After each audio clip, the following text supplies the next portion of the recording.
Hello, welcome to Global Business. I am your host, Imewore Ohiomohai. Now, let me tell you about Global Business in case you haven't encountered this program before. Global Business started in 2008, and this is 2018. Of course, it means that we are in our 10th year. Welcome.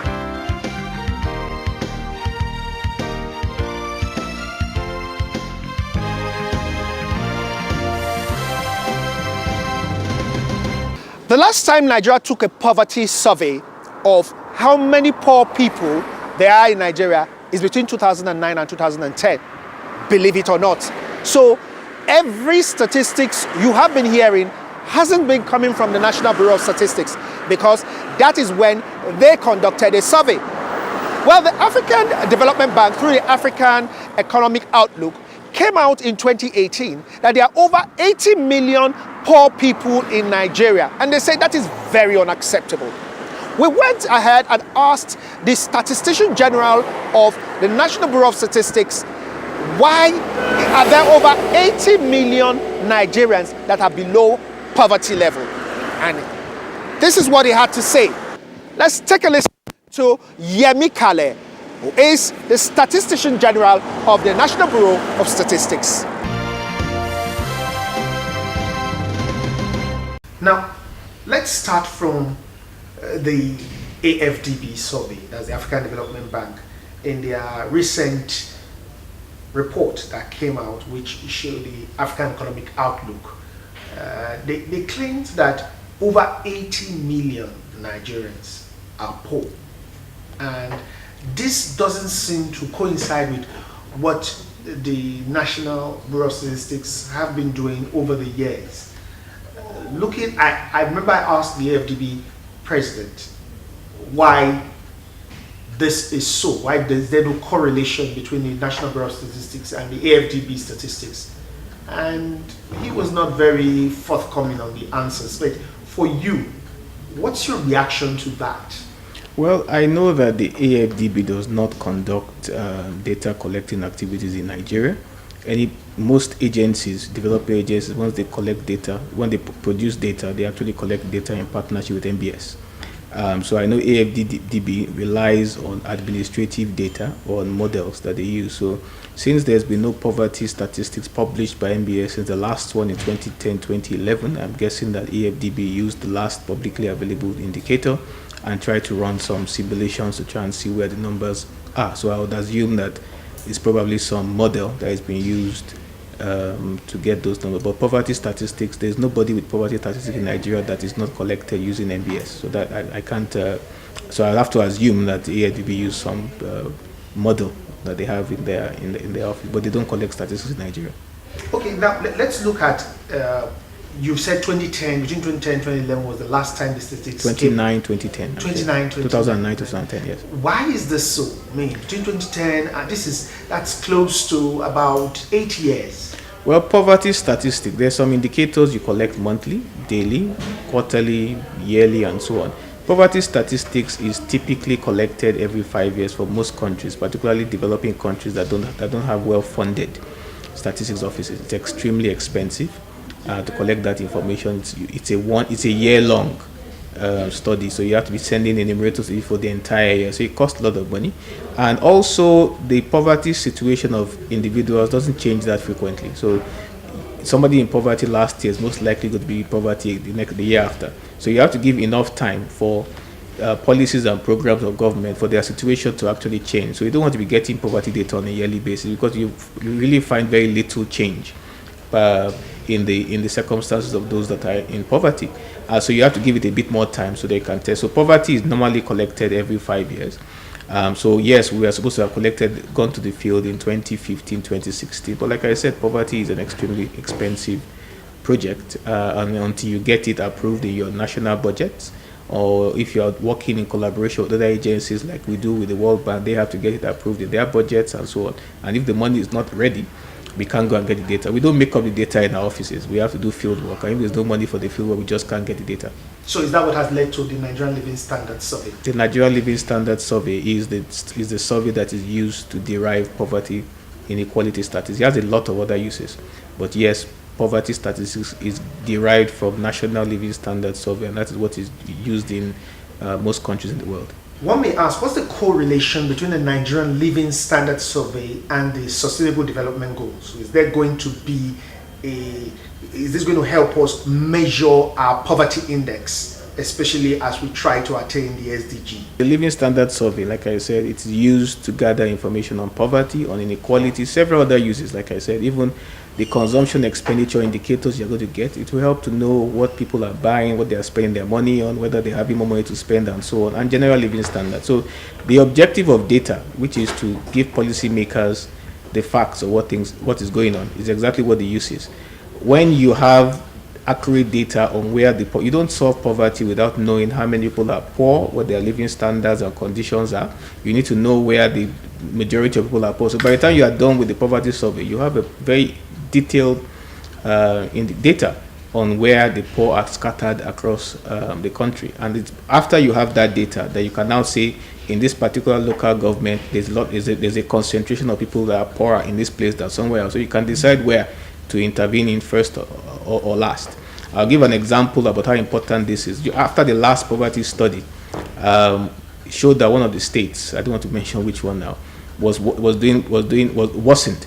And the particular chief executive of that state that felt he was doing very well, and he was one of the higher regarded governors, he was surprised that with all the work he was doing, we can come and publish data on poverty that said poverty was worsening in his state. So he was upset. So he invites me over to the state and shows me the roads he has built to open up markets from the rural areas and so on. We understand the theory, open up markets. So we put the poverty map of his state against those projects, and we saw that he had been opening up the roads in the wrong place, not where the poor were. So I said, you can see, Your Excellency, the reason why your poverty did not improve was because you had 11% of your poor in one area, 90%, 80% somewhere else, but you opened up roads where 11% was. So it didn't have a huge impact on poverty.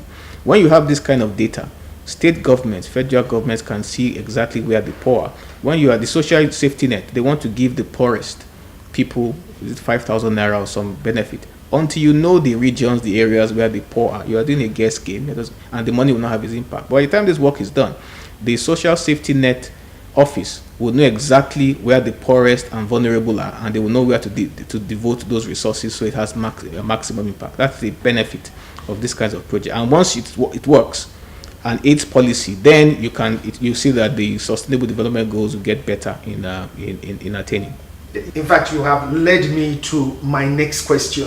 What you have said, is it not insinuating that governments between 2009 to 2018, which is about 9 years, have been leading blindly, probably in economic leadership, when they don't have the statistics, they don't have the data to know what to do, and then they just go about development blindly? I think that there's been an increase in the improvement in the use of statistics to take decisions in Nigeria. If you look at the Economic Growth and Recovery Plan of government, virtually almost every page you see MBS, MBS, MBS. That was never the case in historical. Go and check the previous, many of the previous developmental projects. You don't really find homegrown statistics. You might have some research done by someone we don't know, or some development agency in their estimates and so on. So there has been an increase in the use of data for planning. That being said, the volume of data in Nigeria is not exactly where it is meant to be. We admit that, and that's because the Statistics Office is not particularly funded.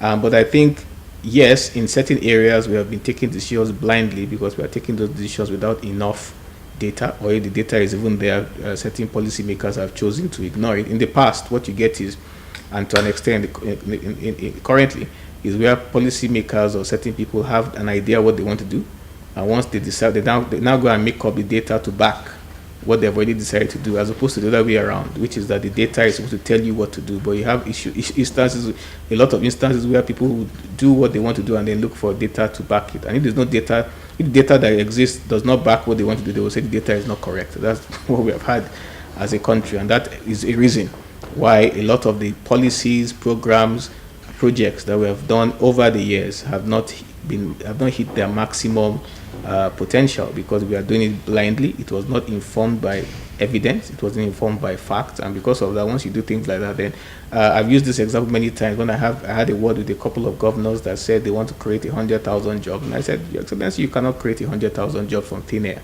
You have to know the circumstance in your state. How do you know that it's 100,000 jobs required? How do you know it's not 50? How do you know it's not 200?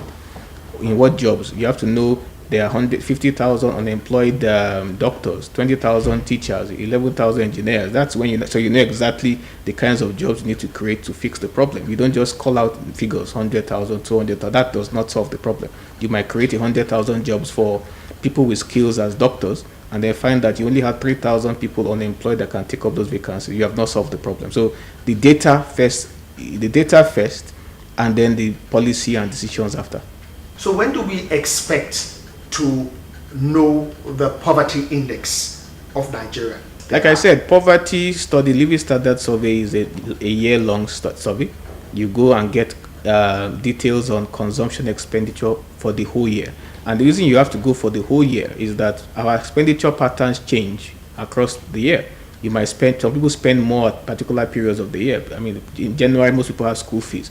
You might want to pay rent, for example. So if I go and collect the data in January when people are paying rent, and then by March they're not really spending as much money, you have a situation where you overstate their income because they are spending higher. Then if you go to a month where people are not spending as much, you understate their expenditure and overstate poverty. So you have to get the entire year's expenditure and then find the average for the year and use that for poverty. So it's a year-long study, but we intend to try and publish quarterly preliminary updates. Every quarter we have, this is what the number is saying. These are not final poverty numbers because they can be distorted by seasonalities. In December we spend a lot more, even a lot of it, most of it are what we can't afford. And sometime before December we'll save money knowing that December expenditure is going to be higher. So because of that we cut down spending in months earlier, which will now make it look as if people are in poverty. So we have to be very clear. But we'll be releasing quarterly consumption expenditure patterns and data so people can see the country's expenditure patterns for the whole year. But in terms of final poverty inequality numbers, it will be at least 12 months from now when the entire work is completed. In your view, how confident are Nigerians in the data that come out from the National Bureau of Statistics? The National Bureau of Statistics and the Statistician General cannot speak on behalf of Nigerians. I would say that I'm very confident in the work we do here. I have extremely good staff, hardworking and competent staff. We take a lot of time and energy, and that's why we don't have a lot of data, because the little we have, we take a lot of energy to ensure that it is very thorough. If we were just producing, we could have produced a lot more data if we were making it up. In fact, any data you want, you will say we have it, because we are just making it up. We can make up anything. The fact that we don't have enough data is because we are publishing correct data, and we don't want to put out anything that doesn't exist. But in terms of what the Nigerians think about the performance of NBS, I don't think that's for us to decide. It's for the Nigerians to tell us their opinion on how we're performing and to advise us how we can serve them better. We don't use data at NBS. The data we publish is for policymakers, is for citizens to use to rate their government, is for businesses to use to improve their businesses, for foreign investors to use to decide where to invest, for development agencies to decide where they want to intervene to help the development of Nigeria. But we can't comment on our own performance when we are a service, when we are public servants serving the public. The public rather should let us know what they think, how confident they are about our data and why, and areas that they think we can improve, and we're always happy to listen and try to improve. Because at the end of the day, what we do is for them to use. Dr. Yemi Kale, thank you very much for coming on Global Business. Thank you for having me.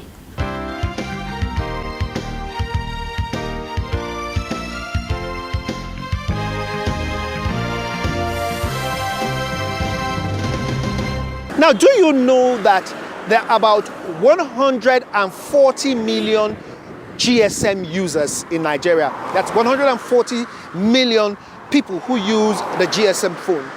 And out of this, we have about 67 million active internet users. Blogging is all about the internet. There are so many blogging sites, but I doubt if the active blogging sites are up to 1,000. How do you blog for money? Jenny Chisom Okpara is a blogger and a teacher. She's going to be teaching us or telling us how to blog for money. Let's take a listen.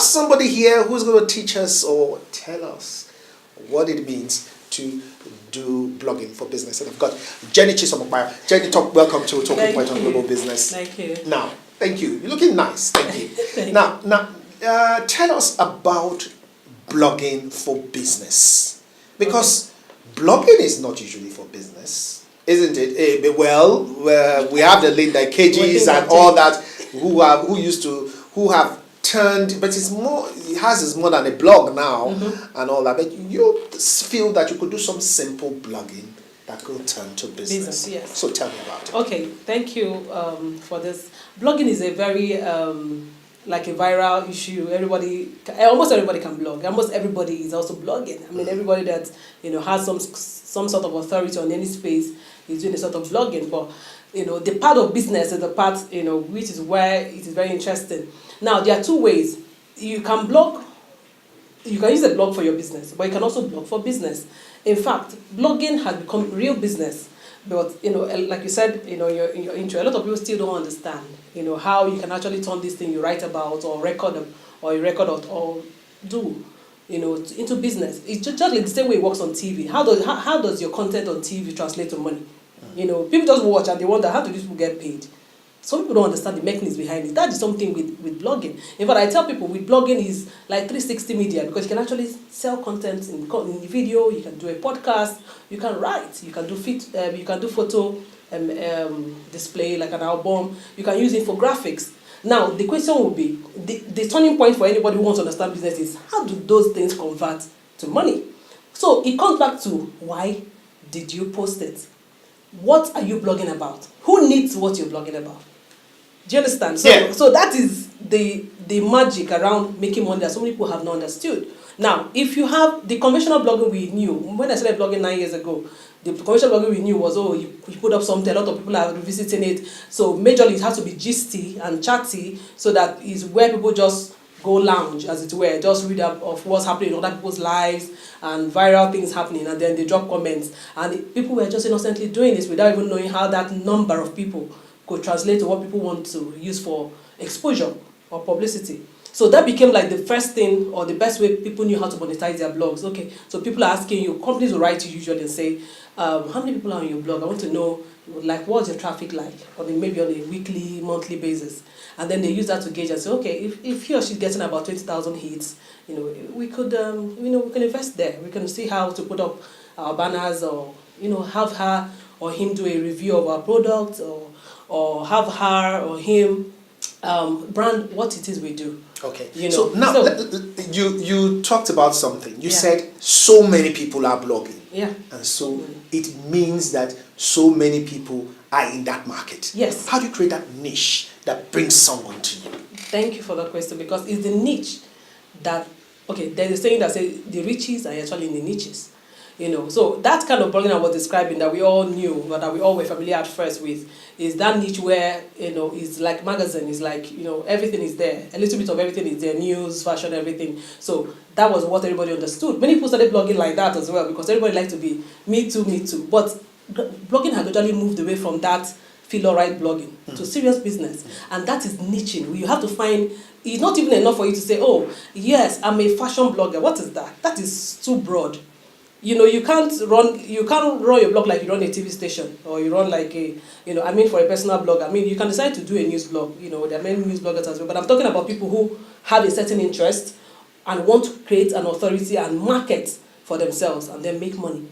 The niche is where the money is. It is where you begin to now look away from, I'm not getting enough traffic, or people are not commenting. Those things are no longer important. Even so, most foreign blogs, these days, disable their comment section. It's not necessary. That's not a test of how popular you are. But you should be looking for people who can do without what you blog about. Now that's your market. For me, I blog about male empowerment. In fact, I'm the Africa's first male empowerment blogger. And people say, how can you even make money from that? Exactly. I'm going to wonder, you're a female, and you blog about men. There are so many odds. I'm female. What is it about male empowerment? People are not going to understand it immediately. Then how do you even monetize that kind of segment or that kind of niche?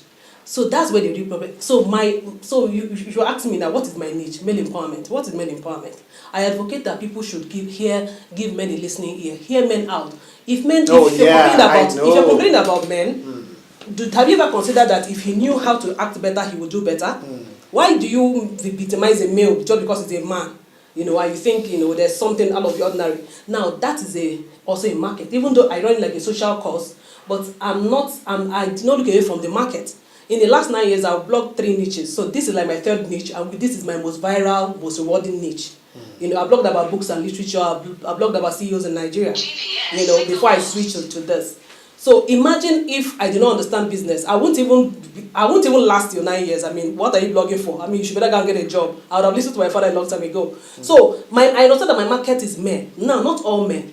My major segment is single men, because I feel that those are the people who are just about to make life decisions like marriage and some other things. They are younger, they can take decisions, they are a little bit able to change their mind or change their orientation, and their value system can still be affected for good. So those are my market. And what is my role? To help them see that they are not alone. I understood their challenges. I didn't go out and start blogging about them. I did a 6 years course, understanding men. I did a research. Wow. So before I switched my blog niche to focus on men, I had understood that there is a market. Nobody has tapped into it. Now tell me, you're trying to do something of teaching people how to blog for business and blog for money. Exactly. And you have like an institute, yes, isn't it? Yes. So what's this institute about? Exactly what I'm trying to explain. I've been teaching people how to blog from when I was just excited about it till now that I know better. Since 2013, what we call the Login Bloggers Africa. Now, I just felt, because I made my first money from blogging with somebody buying my service. I wrote about the fact that I could edit books, I can help you edit them. And somebody called from the UK and gave me her book to do. I had to look for other service providers, and we did that book into print, audio, and into an app. So it opened my eyes to like, wow, imagine I never started this blog, what would have happened? So I started teaching people on why you need to start your blog. But of course, I've moved away from that a bit, because I discovered that a lot of people also start their blog, but they don't know their why, they just want to be like you, so they don't sustain it. So it grew into 4 years, but I had to think about it again. There's also a market where so many people want to start a blog, they don't know who to teach them. So many people who started and have succeeded learned by error and trial. So what people can do with some tutelage, some on the spot holding your hand and teaching you how to do it, so that you don't make all the mistakes we all made. So I saw that market. Then I saw the other market of a lot of people have blogs, but they keep asking me, Jenny, how do you even, this thing is not working. My data, I'm able to buy data, nothing. How do I, even till this morning, I was coaching somebody who runs a beauty pageant blog, and he said, this blog doesn't look like it will bring anything. And I'm saying, because you can't see your business, you can't see your market. Is there any blog like yours? No, those kind of things. So late last year, I had to say we have to properly institutionalize this thing. So I got 2 other co-founders, 2 other men, and we co-founded Blogging Bloggers Africa, and it looks out for African bloggers. Blogging is a key word for us, because we've had people who just even say, I make my own market on Facebook, I make money from Twitter. So they also are welcome to the academy. So we run an academy, online, offline. In fact, we do a weekly online training, then we have an offline training. We have a partnership with a hub here in Abuja, where we also meet and teach people just to open their eyes to this thing they've been doing as a sidekick, and how it can become a real deal, because everything is going digital, even TV is going digital. So if you are writing and you're providing content and you don't understand the market, it is you can't sustain it, and yet we need it. And again, also because we also believe in logging bloggers, that bloggers have the power to change the course of Africa, even when it comes to development. So imagine more bloggers were more aware as to how that tool that they own can actually add, tell the African story better. Okay. Change, so that was the reason why we started the Logging Bloggers Africa. Thank you very much, Jenny Chisom Okpara. We're talking with Jenny Chisom Okpara. She is a blogger, and she blogs for money. And she wants to teach you about blogging for money. Thank you for coming on Global Business.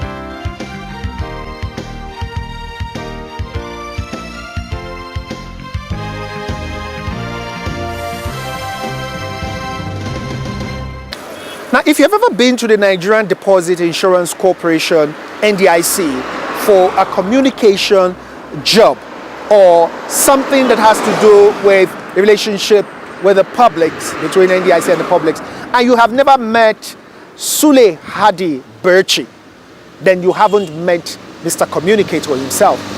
The man has been in charge of the public affairs unit for more than 20 years. And that's why we couldn't miss meeting him at his retirement party as he bows out of the NDIC. But we asked him one question. What is the most challenging part of this job? Communicating to the public, especially when a bank fails or when banks fail.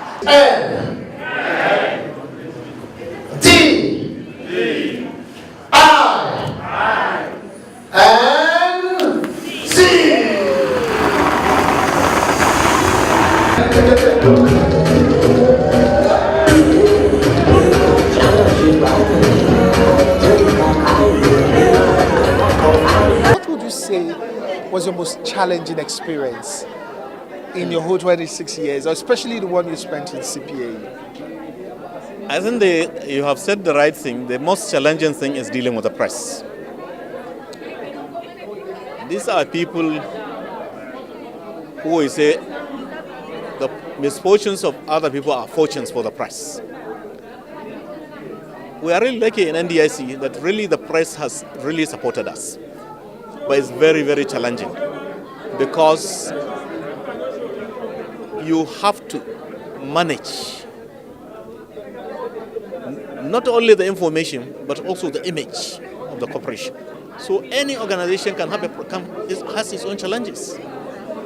So it is really this issue that is really, really very challenging. But all the same, I thank God for His mercies that I have been in the press. I started from grassroots, from grass to grace. I hope you've enjoyed and learnt from the edition of the program today. Will join us for another episode next week. I am Yemi Kale. Thanks, and remember, it's always nice doing business with you. For me, I'm off to my own business.